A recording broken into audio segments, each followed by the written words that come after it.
हमारा आपसे केवल इतना निवेदन, इस पूरे श्रोता भाई बहनों से केवल इतना सा निवेदन है कि जिस भूमि को, जिस मकान को, जिस जमीन को, जिस जायदाद को आप बनाना चाहते हैं, जिस प्लाट को आप निर्मित करना चाहते हैं, कई कई घर ऐसे किराए के मकान में रहते थे तो अच्छे रहते थे, जब से घर बनाया प्रवेश करा तब से रो रहे हैं। 25 बार वास्तु शास्त्री वालों को बुला लिया, उसने यहां से सीढ़ी तोड़ दो, यहां से बना दो, यहां बाथरूम तोड़ दो, यहां से बना दो, ये पीछे से रास्ता कर दो, यहां से बना दो। ईमानदारी से कहना, पहले के समय में क्या वास्तु शास्त्री होते थे? नहीं। घर के बुजुर्ग कहते थे यहाँ कमरा बना दे बेटा, बेटा कमरा बना देता, यहाँ रसोई घर बना दे बेटा। घर के बुजुर्ग कहते थे वहां कमरा बनता था, घर के बुजुर्ग कहते थे वहां पर भोजन बनता था, उसके बाद भी उनके घर में शांति होती थी, फिर भी उनके घर में समृद्धि होती थी, लक्ष्मी की कोई कमी नहीं होती थी, कमाते कम थे पर ऐश की जिंदगी जीते थे, सुखमय जीवन जीते थे। आज के जमाने में बेटा कमा रहा, बहू कमा रही, पोता कमा रहा, पोती कमा रही, दादा कमा रहा, सारा घर कमा रहा है, उसके बाद भी सुख और समृद्धि और शांति नहीं है, उसके बाद भी आनंद की अनुभूति नहीं है, उसके बाद भी हमेशा रोना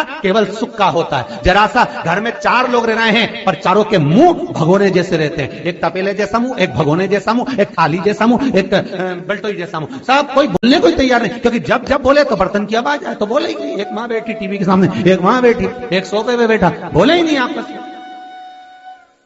वो सुख गया का महाराज। कई लोगों के मैसेज आते हैं, गुरुजी हम बड़े दुखी हैं, कारण क्या है? बस कारण इतना सा है कि आपने जब मकान का निर्माण कराया, वास्तु शास्त्री को बुलाया, इंजीनियर को बुलाया, सब ठेकेदार को बुलाया, सबको बुलाकर मकान, प्लाट, जमीन, जायदाद सब दिखवाया, पर आपने उस भूमि पर पद्म पुराण कहती है, धेनु मानस कहती है, स्कंद पुराण कहती है कि उस प्लाट पर आपने 3 दिन तक एक गौ माता को नहीं बांधा, 3 दिन तक एक गाय को उस प्लाट पर बांध कर चारा खिलाते। ना वास्तु शास्त्री को बुलाने की जरूरत पड़ती, ना कभी समृद्धि की, ना सुख की जरूरत पड़ती, क्योंकि गाय उस जगह से सारी इंद्रियों को आनंदित देकर सुख प्रदान करती है। उस जगह के सारी रोग, बीमारी, कष्ट, तकलीफ, दुख को गौ माता खींच ले। गौ माता जैसी जगत में कोई नहीं हो सकता। हाथ में घड़ी नहीं बांधती गौ माता, पर 4 बजे आपके रोटी मिलती है तो 4 बजे खड़ी मिल जाती है। 3 बजे भोजन मिलता है तो 3 बजे आपके दरवाजे पे मिल जाती है। 1:30 बजे भोजन दोगे तो 1:30 बजे ही मिलेगी। 1:20 पे दोगे तो 1:20 पे ही मिलेगी। कोई घड़ी नहीं बांधती, फिर भी समय पर आ जाती है। क्यों?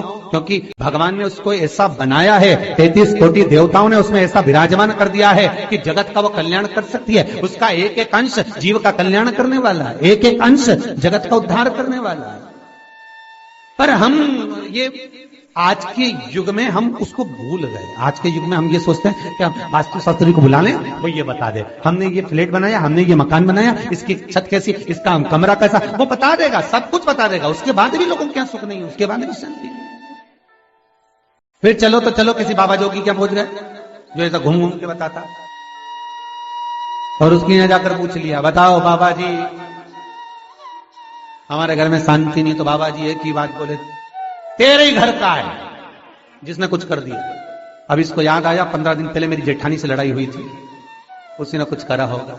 अब बताओ बाबा जी ने आपस में ऐसा बीज बो दिया कि घर और जुड़ा हुआ था तो टूट गया।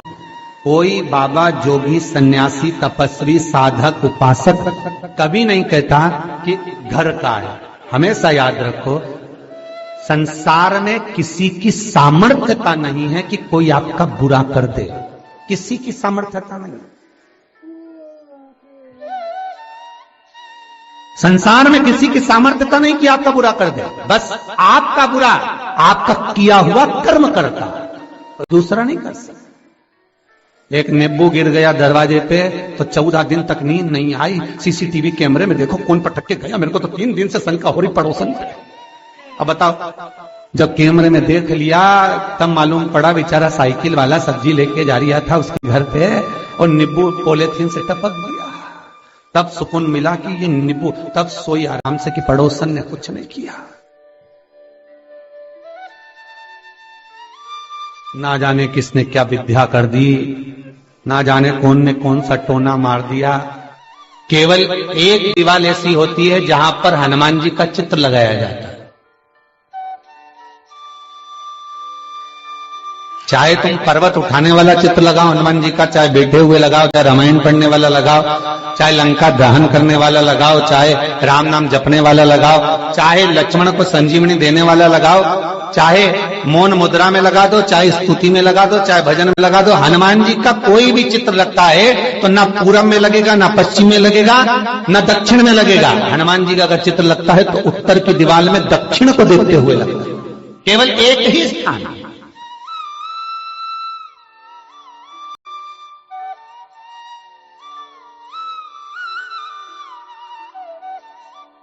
जैसे पूर्वजों के चित्र को, पितरों के चित्र को, गए हुए हमारे जीवों के चित्र को दक्षिण में विराजमान किया जाता है, उसी तरह हनुमान को उत्तर में विराजमान कर कर दृष्टि दक्षिण में कर दी जाती है।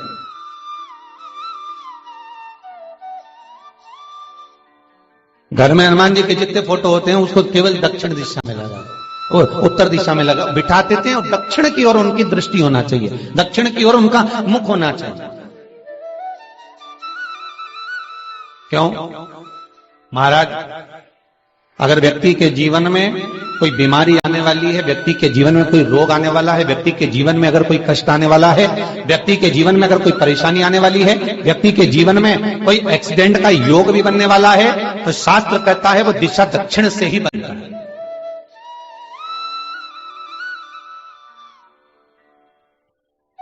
ये दक्षिण जो दिशा है ये यम की दिशा है। यहां संपूर्ण परिवार के साथ यमराज अपने आनंद में निवास करता है, यम दिशा। और जब हमारे घर में, हम ये नहीं कह रहे कि आप हनुमान जी का फोटो लगाओ, हम ये भी नहीं कह रहे, आपके घर में हो और आपने अगर विराजमान कर रखा है किसी दिशा में, तो हमारा तो निवेदन रहेगा, अभी तक आपने अगर जैसा रखा पर एक बार दिशा बदल कर देखना कि रोग, बीमारी, कष्ट, दुख, तकलीफ में आपको लाभ मिला कि ना मिला। हनुमान जी ने केवल दक्षिण दिशा की ओर अगर मुख कर हमने विराजमान कर दिया, फोटो ही विराज दिया। हम ये नहीं कहेंगे आपसे कि आप बाजार से फोटो खरीद कर लाओ फिर लगाओ, नहीं, आपके घर में हो तो आप लगा दीजिए, आपके घर में हो तो विराजमान करें।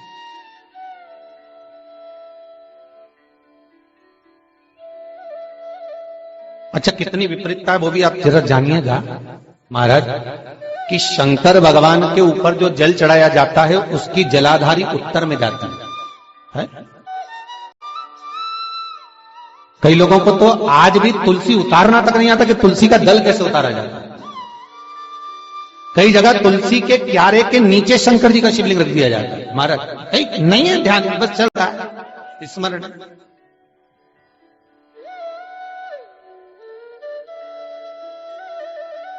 भगवान शिव का जो जल जा रहा है वो उत्तर की ओर जा रहा है, और हनुमान जी को उत्तर में विराजमान कर मुख दक्षिण की ओर कर दिया गया।